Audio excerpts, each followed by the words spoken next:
Welcome to another of my educational presentations with information and perspective you'll find nowhere else. And that statement is particularly relevant for this video. I was diagnosed with Crohn's disease almost 25 years ago, almost 30 years since first symptoms. And because of that, combined with my background, you'll be exposed to information you've never seen before. It is this experience that makes me so passionate about what I do. I was once in your shoes. One gastroenterologist told me that there was nothing that could be done. Another told me that it was in my head. And another told me to take prednisone for the rest of my life. I rejected these clowns.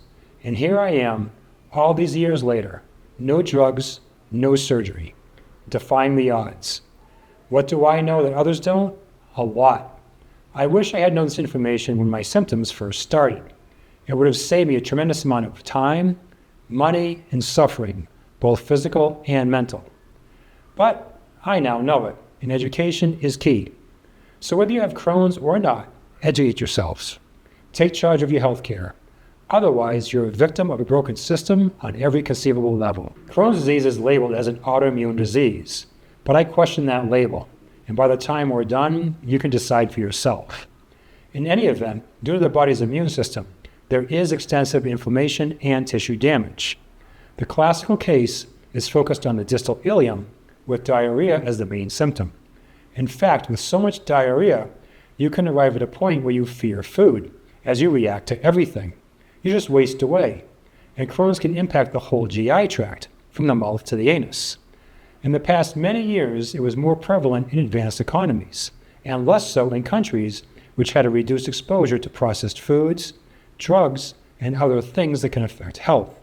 With that said, while estimates vary, and due to being lumped in sometimes with citrus disease, ulcerative colitis, we'll just say that there are over 3 million people with a diagnosis of Crohn's between the USA and Europe, with incidences increasing in South America, Asia, and Africa.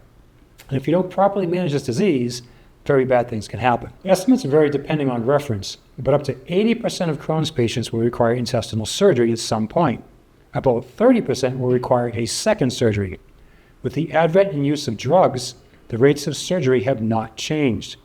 Multiple references state things like, unfortunately, morbidity and mortality rates have not changed over the last 5 decades, despite improvements in medical therapies. Or, however, recent epidemiological data have revealed that despite the establishment of early immunosuppressive therapy in Crohn's patients at risk for a disabling disease course, the frequency of fibrostenosing complications did not significantly decrease. Or, there is currently a dearth of efficacious drugs for intestinal fibrosis. And lastly, despite the use of appropriate medical therapy, small bowel strictures remain a cause of morbidity in Crohn's. These affect more than 1/3 of patients with Crohn's and often cause strictures and obstructions leading to hospitalization. The most common need for surgery is for what's called a stricture. More than 1/3 of Crohn's patients will have surgery for a stricture with resection. What's a stricture? It's a buildup of scar tissue from chronic inflammation.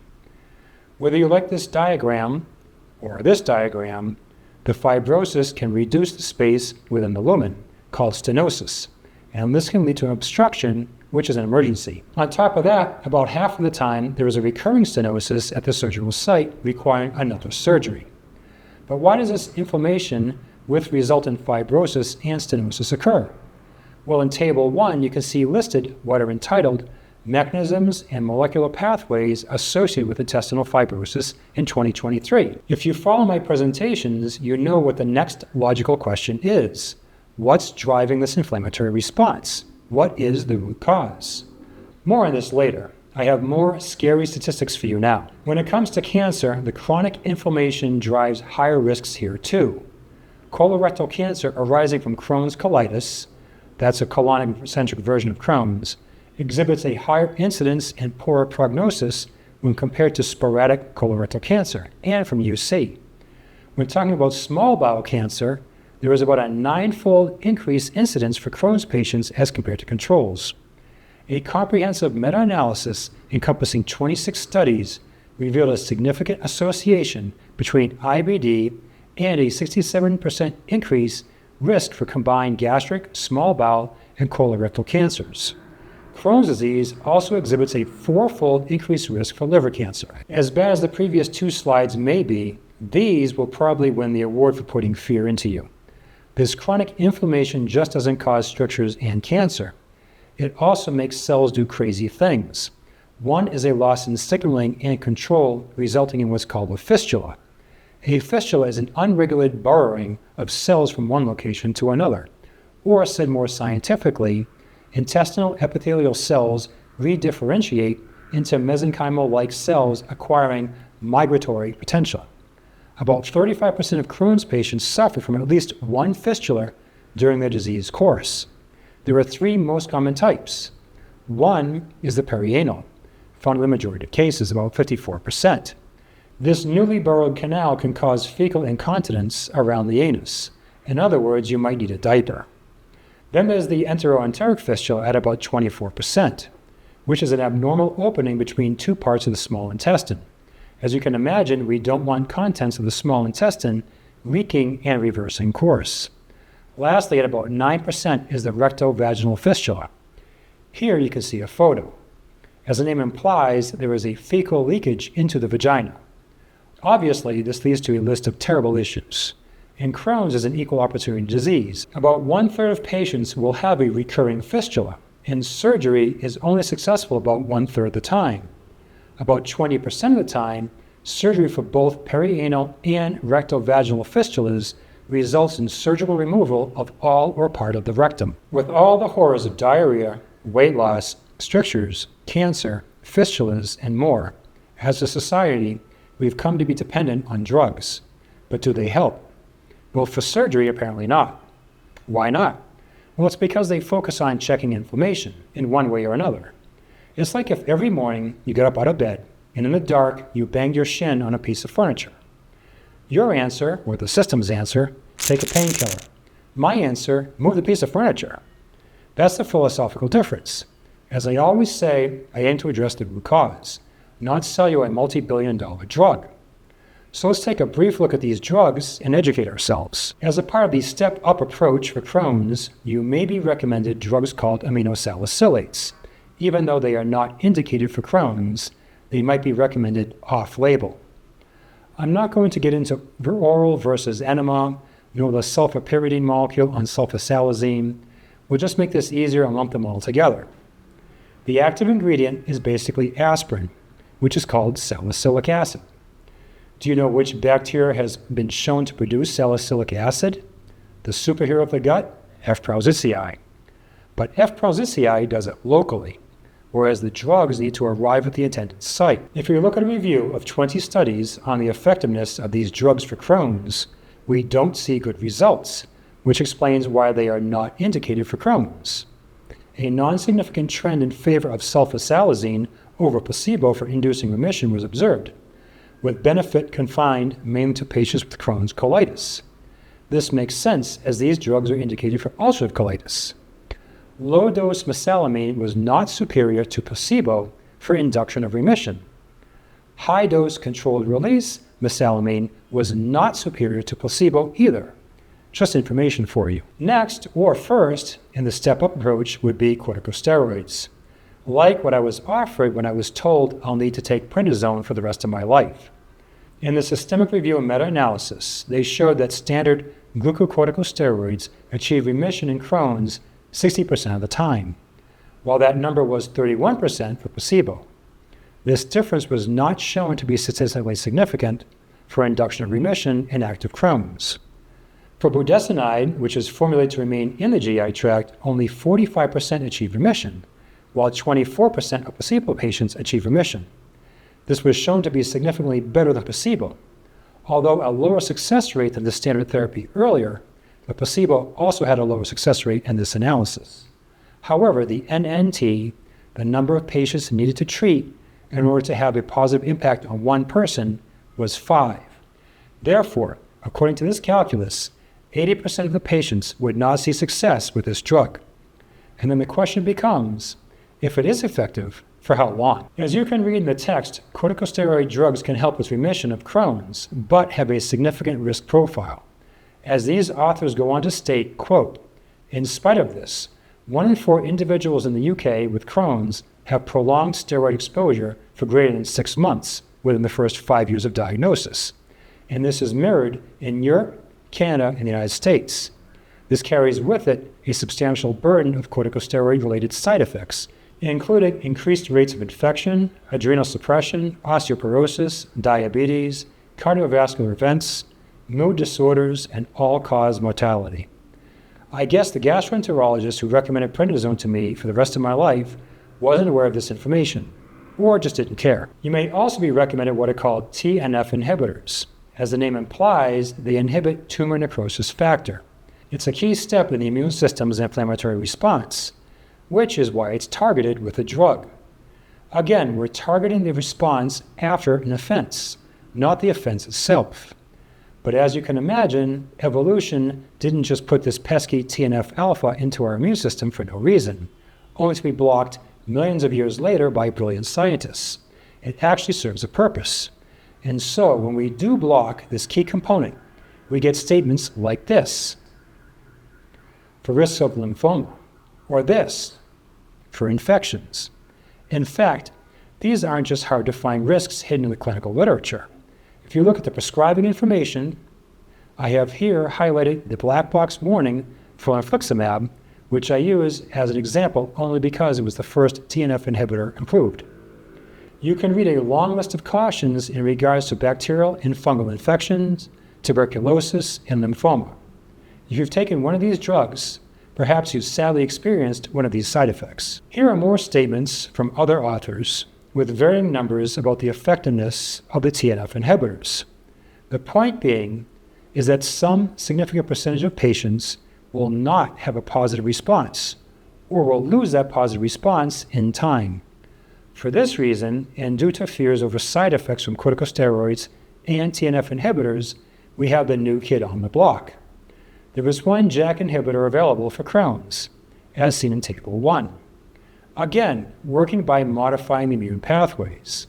But it's not without its risks either, as shown in Figure 2. In fact, the FDA put out this very grave warning about risks for increases in heart-related events, cancer, blood clots, and death for this class of drugs.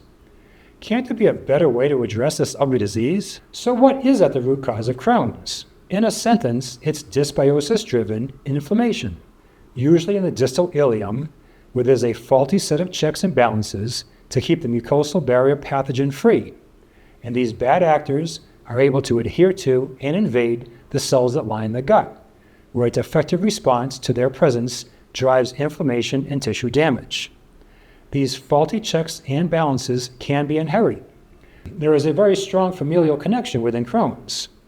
Whether it's within twins or first-degree relatives, the connection is proven. Also, many genes or SNPs have been associated with Crohn's. I have the 3 most prominent ones. But here's the thing. Despite all this research, no genetic associations can be confirmed in 77% of Crohn's disease patients. Additionally, many healthy controls have these genes. So clearly, the course of your life events plays a larger role on the occurrence of Crohn's than genes. In addition, Crohn's has always been thought of as a Western or advanced economy disease, but now rates are jumping in Asia, Latin America, and Africa. Genes cannot explain this. There is a huge lifestyle component to this nasty disease, and it's influencing our epigenetics, the expression of our genes without changing the DNA itself. With that said, the genetic connection still gives us an excellent understanding of this disease, which we'll now review. This simplistic figure is supposed to represent a component of your small intestine. At the bottom of these crypts, you can see what are labeled Paneth cells. This is key to understanding Crohn's disease. They, along with mucus, are tasked with keeping this area sterile, free from bad guys. You know those opportunistic pathogens I keep talking about so often? Paneth cells have a couple of roles, but the big one here is that of producing a number of antimicrobial peptides. As the name implies, they are peptides that kill or disable bad bacteria. But this process is one of several disturbing Crohn's, especially for what is probably the most important one, the alpha defensins. And this defective Paneth cell degranulation of alpha defensins is induced by both gram-negative and gram-positive bacteria, regardless of whether they're alive or dead, as well as bacterial components such as LPS, which I mention so frequently.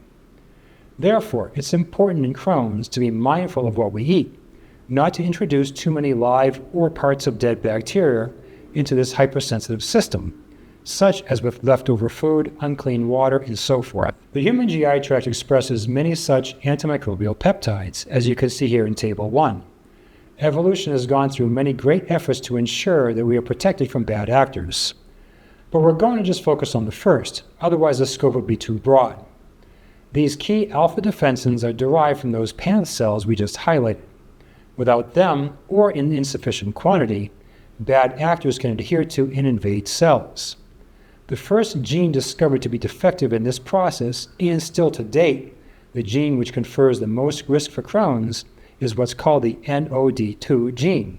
And since the NOD2 works with the ATG gene, we'll just highlight those two and skip the other 100 plus. The blue arrow points to the cell membrane of the Paneth cell.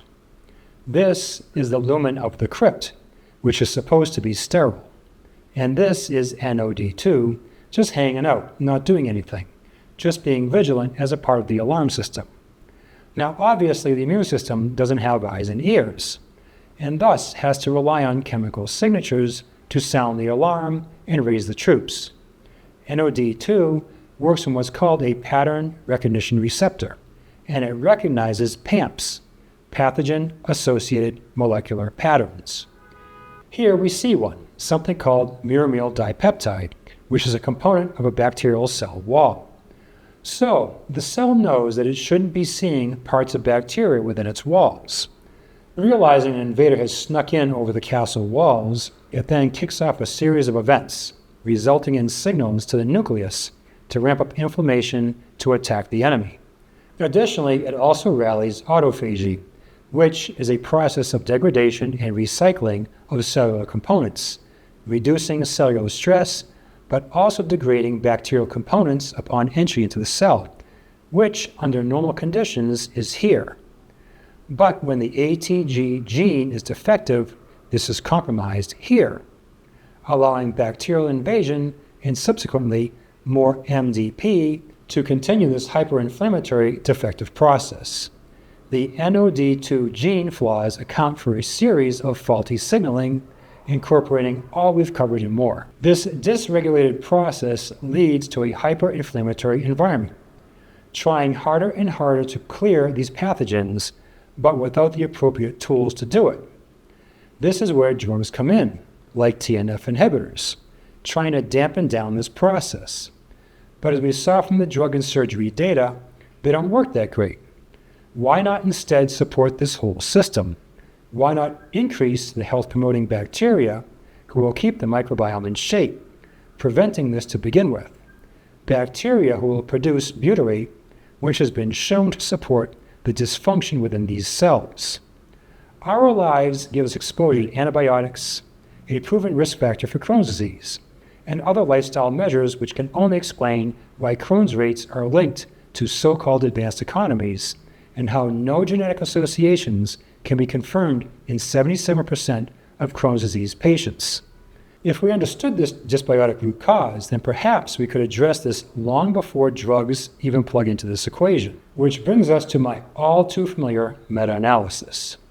We can see that there are clear differences between the abundances of classic health-promoting bacteria and opportunistic pathogens in the Crohn's microbiome. This data comes from my complete meta-analysis over the years of all human fecal microbiome data for those with Crohn's versus healthy controls. The one exception being that there were some data points from IBD papers where the authors did not distinguish between Crohn's and ulcerative colitis. That being said, the data is beautifully consistent. 100% of the time, or nearly 100% of the time, they follow their respective pattern. Health promoters like allostypes, Eubacterium, E. rectale, F. prausnitzii, Roseburia, Ruminococcus, and others are consistently, significantly higher in healthy controls when a significant difference was found for the respective taxon, while classic opportunistic pathogens like Enterococcus, E. coli, Streptococcus, and Bayonella were consistently higher in Crohn's. I'm going to highlight 4 taxa for you. In each presentation, I try to expose you to both consistent patterns and new information. Here, we see the data for Bifidobacterium is a bit split. I have so many people writing to me about their beloved probiotics every day, but the data speaks for itself. Although Bifidobacterium is generally a health-promoting genus, in Crohn's and in about every other condition, the true health promoters have a far better data profile. Why? One big reason, probably the biggest, is that they are butyrate producers, while Bifidobacterium is not. We also see the other so-called probiotic genus, Lactobacillus, here, with mostly negative data, as is almost always the case. I do not recommend Lactobacillus probiotics for Crohn's. Watch my presentation entitled Lactobacillus Probiotics, a Dumb Idea in Those Who Are Dysbiotic. I've highlighted some of these health promoters in other presentations before. So for this one, we'll cover a new genus, Ruminococcus, in a minute. But first, let's touch on R. gnavus, which is a classic opportunistic pathogen and plays an outsized role in Crohn's and IBS. The R in R. gnavus comes from the genus Ruminococcus, which I just told you is a great health promoter. More on that in a minute. Here's the data profile for R. gnavus across all diseases and conditions I've analyzed. As you can see, almost 100% of the time, it's found to be significantly higher in the sick or conversely, significantly reduced in healthy controls. The biggest spike being in Crohn's, with one little outlier in green up top. Now, if you read anything about R. gnavus online or in the literature, you'll see that it is a proven bad actor. But for those doubters who will argue that association is not causation, I have a paper for you. From this paper, I'll expand on their important quotes. The first is how most all of us have this species in our microbiome, but it can bloom coinciding with disease flare. This is not unique to this species. This is true for other opportunistic pathogens as well. In the healthy, the environment keeps these bad actors in check. In dysbiosis, these opportunistic pathogens become opportunistic. These researchers, to my knowledge, were the first to identify a pro-inflammatory molecule secreted by R. gnavus. It's a polysaccharide, which is recognized by part of the recognition and alarm defenses of the immune system called toll-like receptor 4. But where have we heard this polysaccharide toll-like receptor 4 story before? With E. coli and LPS in about every one of my presentations. So, R. gnavus, although a gram-positive bacteria, acts in a way that the highly nefarious E. coli acts. They also state that this molecule potently induces TNF-alpha. Wait, we saw drugs earlier that block the inflammatory cascade initiated by TNF-alpha. So that means that R. gnavus keeps doing bad things, like degrading the mucin layer, and the drugs just blunt the inflammatory response to it. To go back to the microbial fingerprint for Crohn's, when we just focus on a subset of the bad actors, we get this table. The first column lists all the bad guys shown to be significantly increased by antibiotics in multiple studies. These names should be familiar to you by now. Column 2 lists the bad guys shown to be significantly increased in multiple PPI studies. Looks like column 1, no? And column 3 lists those bad actors from the Crohn's microbial fingerprint, which are in common with the previous 2 columns. Now you can begin to see how things like antibiotics and PPIs are significant risk factors for Crohn's. They share much of the same microbial fingerprint. Now we finally visit our health-promoting genus Ruminococcus. As you can see, the color scheme is much different. Most of it is green, a good thing. But you may say, yeah, it's pretty consistent, but it's not as good as Roseburia or F. prausicii. True, but we also take something into consideration, something that probably no one else will be able to tell you when they translate your microbiome analysis, if you have one. Years ago, before improvements in technology, our bad guy from earlier was classified within this genus Ruminococcus. That's how R. gnavus gets its R from, this genus. Along with R. torquis, these 2 species made the data for Ruminococcus ugly for years, until they were later reclassified into Blotia, where they did the same thing. and then later into their current resting place, Mediterraneibacter. So, if we can magically take out those bad data points from the misclassification, this data would be much better. Again, perspective you'll find nowhere else. On that theme, you can see here from this 2023 paper, after all this reclassification nonsense got sorted out, when we have a proper handle on who belongs within whom, we see Table 1. Ruminococcus as an entire genus was detected in 79% of healthy controls, but only in 5% of Crohn's subjects. That's a massive difference. And it's not just only that one. Look at Faecalibacterium, that's where F. Prausnitzii comes from. It's detected in 100% of healthy controls, but only in 53% of Crohn's subjects. We see similar themes for other classic health promoters, like Rosbergia, which was detected in 86% of healthy controls, but a mere 16% of Crohn's subjects. These are huge reflections on the massive disparities between Crohn's patients and those who are healthy, thus determining the health of the microbiome. This slide is an accumulation of thousands of hours of work, determining the key players in the microbiome. Collected here are the great universal or almost universal health-promoting taxa of the gut. These health-promoting bacteria have been found to be consistently, significantly higher in healthier cohorts, and significantly lower in the unhealthy ones across all diseases. The darker the green, the stronger the data as a health promoter. Out of 1,000 or more species in your gut, this handful plays an enormous role in your health. Almost all of these are from the families Ruminococcaceae and Lactospiraceae, as you can see. There are a few other health-promoting genera, like Bifidobacterium, Allostypes, and Odoribacter, which are in other phyla. Now, let's see which ones have been shown to be significantly reduced in multiple studies in Crohn's disease. The goal should be to increase their presence to control the microbiome. This is my philosophy. This is addressing the root cause. My philosophy is not to throw probiotics at Crohn's disease like so many others.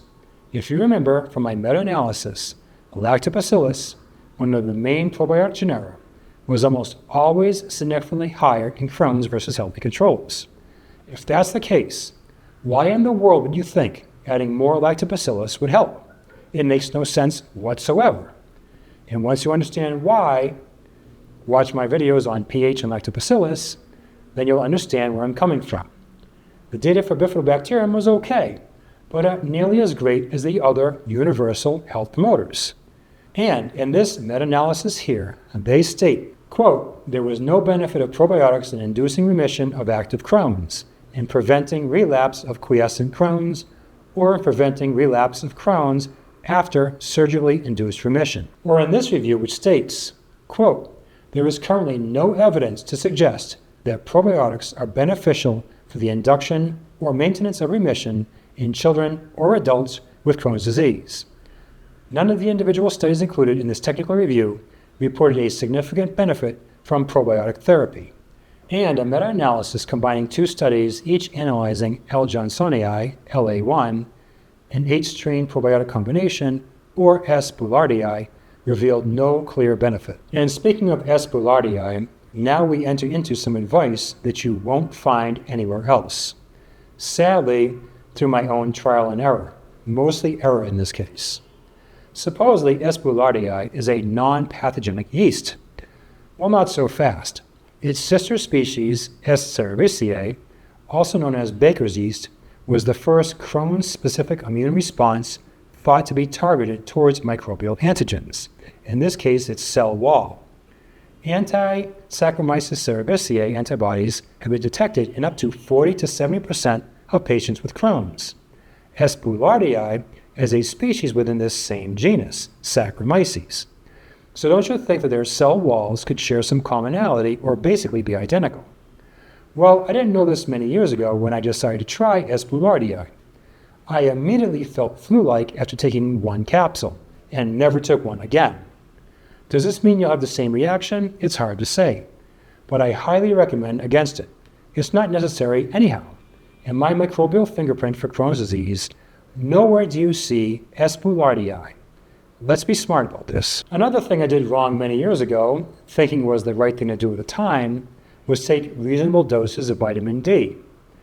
Now, this would have been fine had I been just some regular person, but what I didn't know at the time was that this was a bad idea. Vitamin D, which is actually a hormone, plugs into every cell in our bodies with, I think, the exception of red blood cells. So to suffice it to say, if you have a bunch of activated hormone floating around plugging into everything, then strange things can happen. And they did. I had no idea what was going on. I had all sorts of problems. So one day I stumbled across this information. Not this paper exactly, but something similar. This one happens to tell it the better story. As it turns out, Crohn's disease is what's called a granulomatous disease, along with tuberculosis, lymphomas, sarcoidosis, and a couple others. These diseases, via macrophage activation, can take in 25 vitamin D, the form from supplements and sunlight, and turn it into unregulated, active 125 vitamin D. This is normally regulated by your kidneys, but in granulomatous diseases, control is lost. So once I read this, I ordered up some lab work. And here you can see how my active vitamin D was sky high. After an entire year of no vitamin D supplementation, my levels were still lower than before, but still high. So my advice to you, with any granulomatous disease, is to use vitamin D with caution.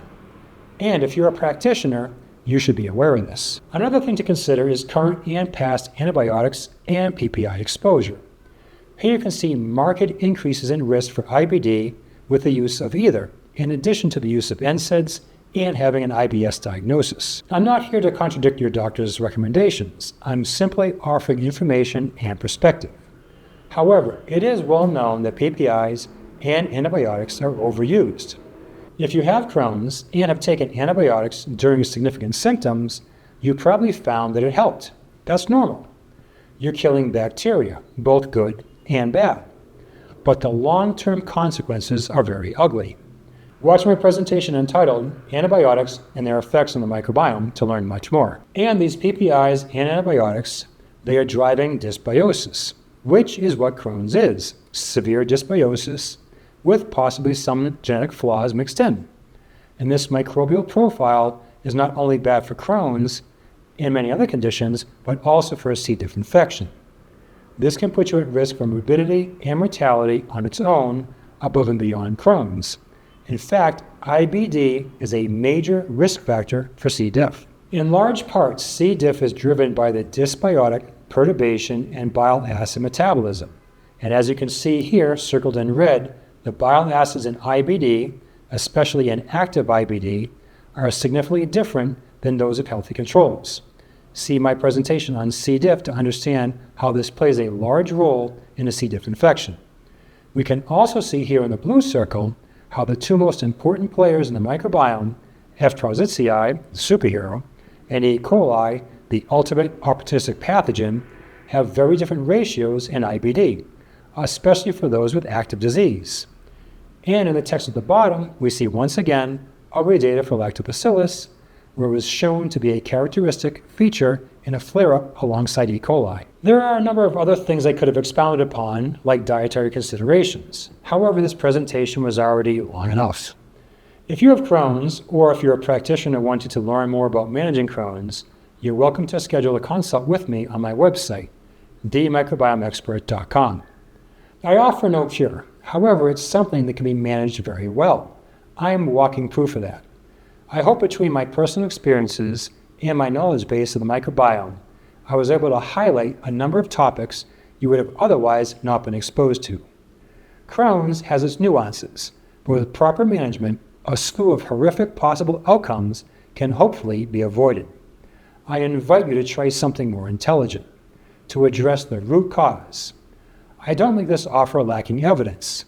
In this and in every presentation, I provide as much data as I think you can handle. I know for myself I would want to see the evidence and not take someone's word for my personal health. I think I have done that. Now the ball is in your court. If you found this presentation informative, I have many more for free in my YouTube channel and also in the Microbiome University tab on my website, themicrobiomeexpert.com. There you can select from a wide variety of topics. And if you or a loved one are struggling with a disease/condition, I have condition-specific presentations as well, along with their microbiome protocols found within its respective tab on my website.